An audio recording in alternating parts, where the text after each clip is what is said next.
come spend the week with me as a romance author who's actively avoiding her book. I'm still on a hiatus from my zombie rom-com while I wait for beta feedback, which is a really hard but very necessary part of the process and will ultimately make my revisions better when I do finally start them. But because not working on it is driving me utterly insane, here are some of the authory things I did this week instead. 1.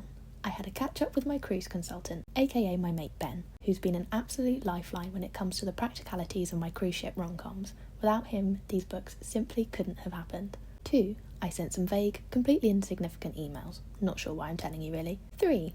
I settled on an idea for the novella I want to write this year. One of the issues with taking my sweet time to write a book is that I'm forever shoving a million other book ideas into a cupboard, so the second I tried to take a peek at them, they all fell on top of me. Thankfully, my lovely readers were there to pull me out of the rubble.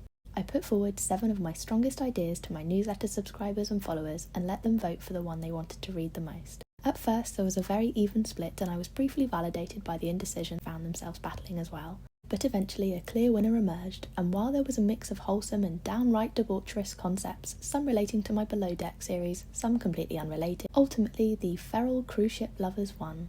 I think we'll call this one Project Sink for now, because I'm 99% certain that the current working title would get me in trouble with the robots that control us on here.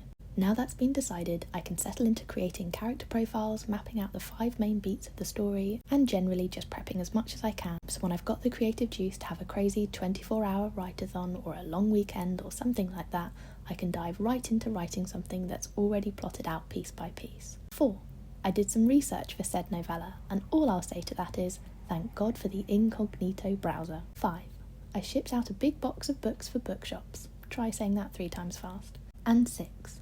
I engaged in a secret affair with another project. While edits for my zombie rom-com will soon be my priority, and the novella will be my palette cleanser and personal challenge when I need a change of pace, Project Y, the 3rd full-size book in the Below Deck series, is what I've been daydreaming about and stealing little glances at when no one's looking. My goals for the week ahead are to prep a solid outline for my novella, and maybe get 2 chapters into Project Y, all the while resisting the call to say hello to my undead friends. Happy Sunday!